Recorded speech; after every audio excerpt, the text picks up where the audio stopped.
So I don't know if y'all heard about the Janet Jackson story. Um, so Janet Jackson, she did an interview with the Guardian, and in the interview, the interviewer asked her how would Janet feel about a black woman being in the White House. Janet responded, "Yo, she ain't black, yo."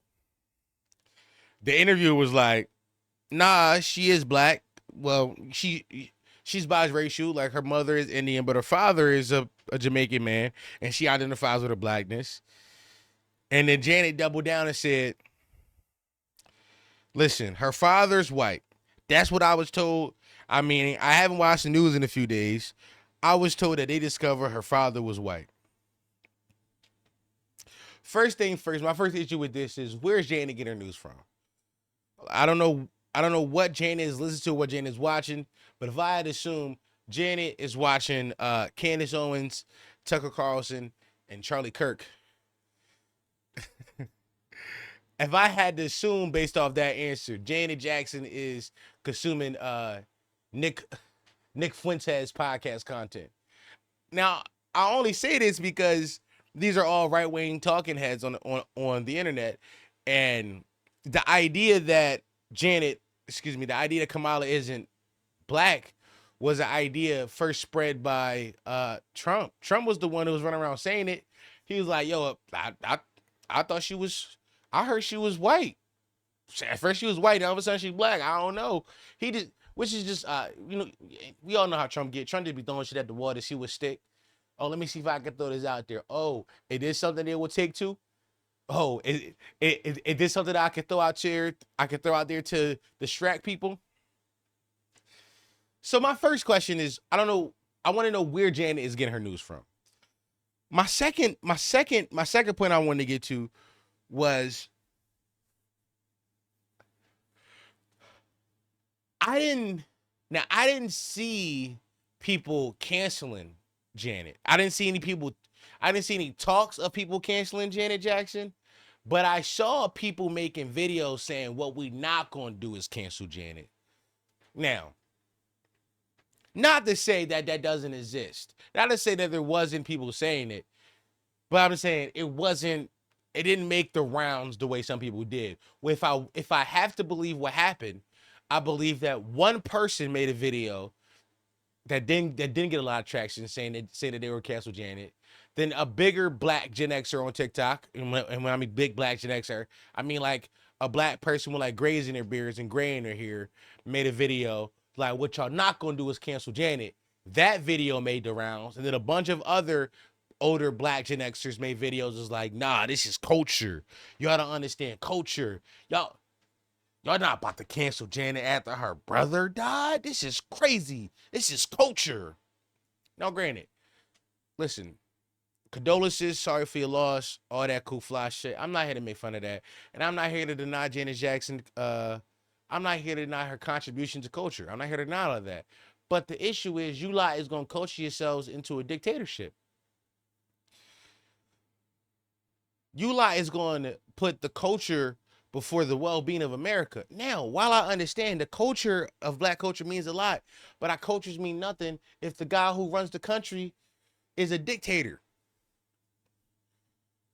I know we like to exist in a fake world where black people have a Wakanda, but we don't. Black Americans, we don't have a Wakanda. We don't have a homeland we can run to. This is our homeland. We are Americans. So we have to like, while I agree, black culture, it means a lot. We can't just be like, "Oh no, fuck that. Y'all understand culture." Janet was wrong. Let's correct her. Let's correct Auntie. Let's give her the facts because she listened to Charlie Kirk, and let's learn from it. Don't start attacking younger generations because you feel personally attacked. Because that's really what it comes down to. I think a lot of it comes down to older generations feeling personally attacked, right? Because I think they share similar political ideals as what Janet Jackson said. Mind you, Gen Xers, I know Gen Xers. My grandmother's Gen Xers. These are the same people that are still violently homophobic. These same folks. These are the same folks that couldn't tell you what universal basic income is or what healthcare for all is. These are the same people that couldn't believe this, that couldn't tell you these things. These are the same people that start hoping for a politician to come out and say, I'm giving reparations to black people. These are the same people. Now, while I also would like reparations, it's not a tenable idea. We have to exist in the real world.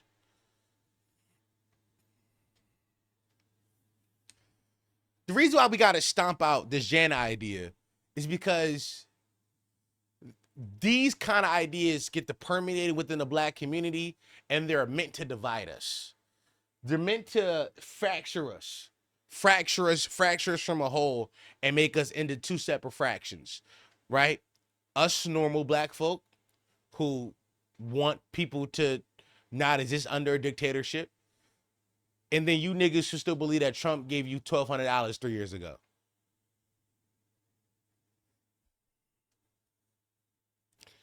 You know what I'm saying? Like, who do I really want to get my, like, you see what I'm saying? Who do I really want to get my facts from? Who do I, like, it's normal black folks with, like, that read and understand politics and understand what's going on. And then there's you lot that still believe that Trump was, that for some reason the economy was better under Trump, but you don't know what the reason was. It couldn't have been the fact that everything was cheaper because nobody was outside. It couldn't be that. It couldn't be that. It couldn't be that. You lie. I swear to God, I was talking to somebody. I'm not gonna say their name. I was talking to a person in my life the other day, and they were like debating me on like actually voting for Trump. And one of their main talking points was gas prices. It was like gas prices was so cheap in 2020. Yo, Trump had gas prices so low in 2020. And I look at him, I said, you think Trump was the reason gas prices was low in 2020? He said he was in office. Biden in office now, gas prices is mad high. And I said, what else happened in 2020 that possibly could have affected the price of gas? What else happened that year that maybe could have affected the price of a gallon of gas? And these are the folks we're having conversations with on the internet about politics. This. The point I'm trying to make here is that, like, Auntie was wrong. I'm not attempting to cancel Auntie, but we got to give her the facts. So when she speaks about this shit later on, if she ever decides to talk about it again, she is knowledgeable enough to understand what's happening. None of us knows everything. None of us know everything. If somebody ever tells you to know everything, they're lying to you. That's just a fact. Nobody knows everything. But do you know enough to be educated about it to make a sound decision? Because based off the information Auntie gave us, she don't know enough to make a sound decision. She don't know the race of one of the candidates. She think one of the candidates is white when they're clearly a biracial woman. If that's not enough if that's not enough to call into question how much Auntie know about politics, then I don't know what is. Like, I get it. You lot care a lot about the people you grew up with, about the artists you grew up with, and I know culture means a lot.